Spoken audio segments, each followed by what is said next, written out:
សេចក្តីជូនដំណឹងស្តីពីការមិនអនុញ្ញាតឲ្យមានការប្រើប្រាស់ការអុជកំជ្រួចគ្រប់ប្រភេទនៃឱកាសពិធីបុណ្យឆ្លងឆ្នាំសកលឆ្នាំ2026ដែលនឹងប្រព្រឹត្តទៅនៅវេលាយប់ថ្ងៃទី31ខែធ្នូឆ្នាំ2025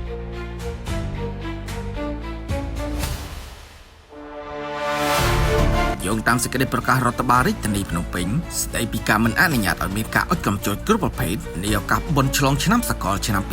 2026ក្នុងភូមិសាស្ត្ររាជធានីភ្នំពេញរដ្ឋបាលរាជធានីភ្នំពេញសូមជម្រាបជូនដំណឹងដល់សាធារណជនទាំងអស់ឲ្យបានជ្រាបថាដើម្បីចូលរួមអាសាបាននូវសន្តិសុខសុវត្ថិភាពសណ្ដាប់ធ្នាប់និងរបៀបរៀបរយសាធារណជនដល់បងប្អូនប្រជាពលរដ្ឋនៅក្នុងរាជធានីភ្នំពេញព្រមទាំងការជៀសវាងបង្កឲ្យមានបញ្ហាជាយថាហេតុណាមួយនៃឱកាសពិធីបុណ្យឆ្លងឆ្នាំសកលឆ្នាំ2025ឈានចូលឆ្នាំ